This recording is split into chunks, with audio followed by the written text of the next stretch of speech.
Hello friends, आज मैं आपको चेक बाउंसिंग के केस के बारे में बताऊंगा कि चेक बाउंसिंग के केस में जो कंप्लेनेंट केस फाइल करता है तो उसको क्या क्या महत्वपूर्ण बातों का ध्यान रखना चाहिए ताकि वो केस को जीत सके। मैं ब्रजेश कुमार शर्मा, एडवोकेट। बाकी की डिटेल मेरे डिस्क्रिप्शन बॉक्स में आपको मिल जाएंगी। एक बात मैं आपको बोलना चाहता हूँ कि आपने अगर मेरा चैनल सब्सक्राइब नहीं किया तो आप चैनल सब्सक्राइब कर लें ताकि अगर कोई भी मैं नया वीडियो डालूँ ताकि आपको उसकी नोटिफिकेशन आपको आ सके। जब भी हम चेक बाउंसिंग के केस के बारे में बात करते हैं तो ये हमको पता है कि चेक बाउंसिंग के केस नेगोशिएबल इंस्ट्रूमेंट एक्ट के प्रोविजंस के अंदर दाखिल होता है, कोर्ट में लगता है। इस प्रोविजन के अंदर हम ये जानते हैं कि जब भी अगर हम चेक बाउंसिंग के केस के बारे में बात करें या नेगोशिएबल इंस्ट्रूमेंट के एक्ट के बारे में बात करें तो इतना लंबा टॉपिक है कि इसको पूरे दिन भी सुना जा सकता है या कहा जा सकता है। लेकिन यहाँ हम बेसिकली 138 के सेक्शन 138 के बारे में बात करेंगे।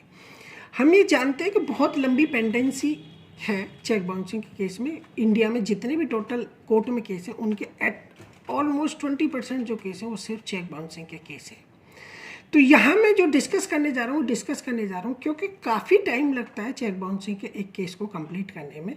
तो हमको क्या क्या सावधानियाँ रखनी चाहिए इस केस के बारे में जब हम ये केस कोर्ट में लेकर के जाते हैं ताकि एक लंबे समय ट्रायल चलने के बाद भी कंप्लेनेंट अनसक्सेसफुल ना हो। सबसे पहला जो इम्पोर्टेंट इंग्रेडिएंट है जो कि हमें कोर्ट में साबित करना हो तो सबसे पहले ये कि जो चेक जो इशू किया है या डिलीवर किया है उसी व्यक्ति ने डिलीवर किया है जिस व्यक्ति को आपसे पैसे लेने हैं। यानी ऐसा नहीं होना चाहिए कि आपने पैसे किसी और को दे दिए और चेक आपने किसी और रिलेटिव का या किसी और से ले लिया। तो ये सबसे इम्पोर्टेंट है जो कि हमको कोर्ट में साबित करनी पड़ती है कि पैसे हमने उसी को दिए जिसने हमको चेक दिया है और उस चेक पे उसी की सिग्नेचर होनी चाहिए। ऐसा ना हो कि अकाउंट किसी और का है, सिग्नेचर किसी और के हैं। तो हमको ये चीज़ कोर्ट में साबित करनी होगी कि जिसके खिलाफ हमने केस डाला उसी के साइनर उसी बंदे ने हमको चेक दिया। नेक्स्ट जो इम्पोर्टेंट बात है वो कि जो कि सेक्शन 138 में जो प्रोविजंस हैं, लिमिटेशंस के प्रोविजन है, वो आपने कंप्लाई किए हैं कि नहीं। यानी कि सबसे पहले ये है कि जो चेक आपको मिला है वो चेक आपने विद इन 3 मंथ्स आपने बैंक में प्रेजेंट किया है, सबसे पहली बात। तो दूसरी बात ये, जैसे ही आपको return memo with cheque bank से मिलता है उस डेट से या जो रिटर्न मेमो पे डेट है उससे विद इन 30 डेज आपने एक्यूज को नोटिस का सर्विस करा दी है या नहीं करा दी है। और 15 दिन का उसमें टाइम देने के बाद आपके पास 30 डेज हो जिसमें आपने उस केस को कोर्ट में फाइल कर दिया है कि नहीं। तो जो लिमिटेशंस का दौर है वो आपको कोर्ट में साबित करना पड़ता है। नेक्स्ट आता है कि आपको कोर्ट में ये चीज़ भी साबित करनी पड़ेगी कि चेक रिटर्न हुआ है, अनपेड रिटर्न हुआ है।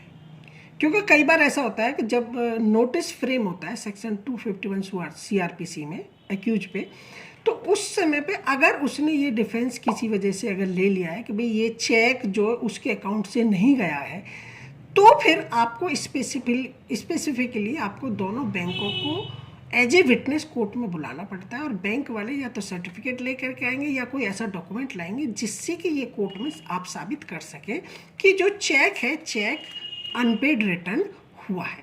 ये आपको कोर्ट में जरूर साबित करना पड़ता है। उसके बाद जो इम्पोर्टेंट एस्पेक्ट है वो है कि नोटिस जो आपने भेजा था क्या वो एक्यूज के साथ हो गया कि नहीं, ये आपको कोर्ट में साबित करना पड़ेगा। वैसे तो अगर आपने बाई पोस्ट अगर नोटिस भेजा है और उस पर नोटिस पे करेक्ट एड्रेस है जो कि एक्यूज का एड्रेस है तो फिर ये जनरल क्राउज एक्ट में प्रोविजन है कि भाई वो नोटिस सर्व हो गया होगा।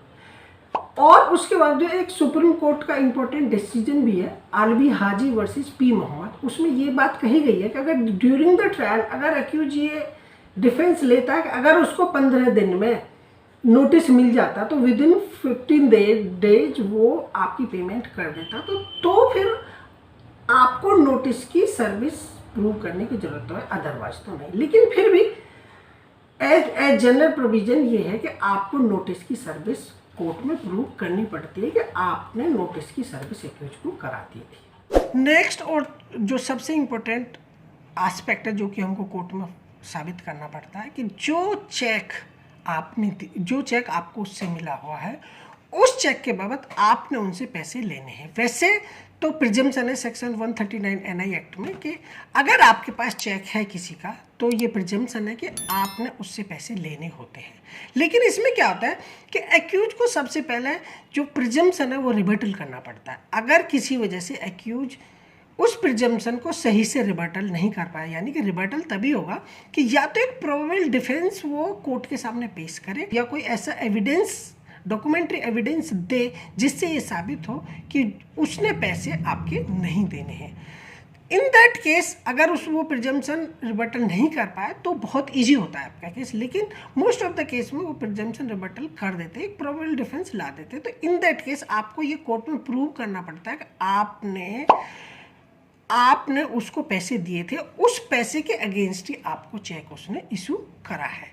इसको प्रूव करने के लिए आपको बहुत सारी चीज़ देखनी पड़ती हैं। आपको ये कैटेगरिकली बताना पड़ेगा कि अगर आपने फ्रेंडली लोन दिया है तो आपने कब लोन दिया है, किस टाइम लोन दिया है और कहाँ पे लोन दिया है, और आपके पास रिसीट हो वो भी आपको कोर्ट में लगानी पड़ेगी, या आपने बैंकिंग ट्रांजैक्शन से दिया तो वो भी आपको प्रूव करना पड़ेगा, या अगर आपकी कोई बिजनेस ट्रांजैक्शन है तो बिजनेस ट्रांजैक्शन भी आपको दिखानी पड़ेगी। अगर आपके बिल है तो आपको बिल की एक्नॉलेजमेंट दिखानी पड़ेगी, आपको अपने स्टेटमेंट अकाउंट आपको देना पड़ेगा। यानी कि आपको ये चीज़ अगर once accused has able to rebut his presumption तो फिर आपको ये कोर्ट में साबित करना पड़ेगा कि आपने उसके पैसे लेने हैं बाय ऑल मीन्स। जैसे ही आप ये सब चीज़ साबित कर दें कि आपका केस आपके फेवर में आ गया। ये सारी चीज़ मैंने आपको इसीलिए बताई कि एक लंबा प्रोसीजर होता है कोर्ट में, और उस प्रोसीजर में अगर आप ये सब चीज़ साबित कर देंगे तो आपका केस आपके फेवर में आएगा। आई होप आपको ये मेरी वीडियो अच्छी लगी होगी। लाइक सब्सक्राइब जरूर करें। फिर मिलते हैं किसी नेक्स्ट टॉपिक पे। Thank you.